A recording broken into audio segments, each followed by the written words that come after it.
I think you know each other also as friends.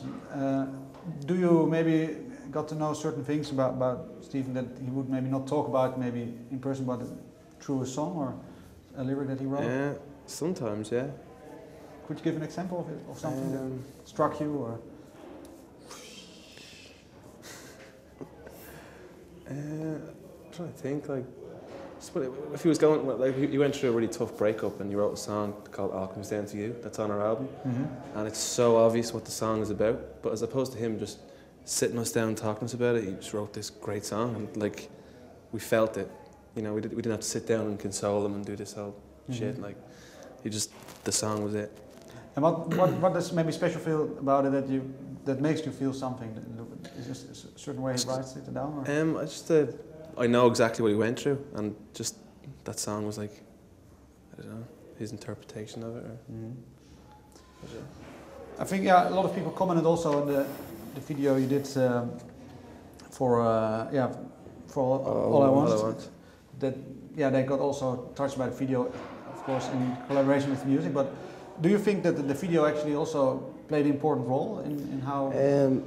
Yeah, I think it was very important to us that like all our videos, we tried to make them complement the song and vice versa, you know, both ways. Like a friend of ours made that, and he initially sent us on his idea, and it was a picture of a monster, and we were kind of like, where's this going? This has nothing to do with the song. But when we read through the script, it was kind of, it was a twist on what the song was about, but it still complemented the song, and I think, it was great. When we first saw it, it made us feel really good. We were like, this is cool. Is it a tradition you want to continue with, to have good, high standard video? I think for this whole first album, I think each video is going to tell a story in some way.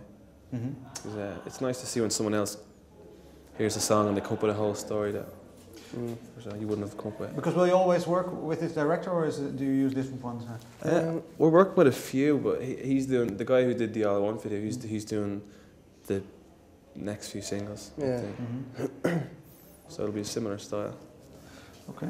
Yeah, well then of course the unavoidable question, the album, you mentioned it already. What is the current status about it? We just finished it. We went to a place called Rockfield. It's like a famous studio in Wales, and it was quite intimidating actually. Well, it was. Because What's the Story, Morning Glory was and Bohemian Rhapsody was written there. And like we were in Studio 2, and the Pixies were in Studio 1. So like when you wake up, we'd work really late. We'd hear them jamming. Wake up at 2 o'clock in the morning. Get out of the shower and you just hear them playing, and it's just like, fucking hell, that's a lot of pressure. Did you have a chance to talk with him a little bit? I met the lead singer, Frank Black. Yeah, I met him briefly in the court. I kind of wandered over to Studio 1 just to have a look. I shouldn't have been there, but he just walked by. He's like, "Hey, hi guys." He was very chilled. Really nice guy. Like, so. Yeah. Did you have a short chat about it?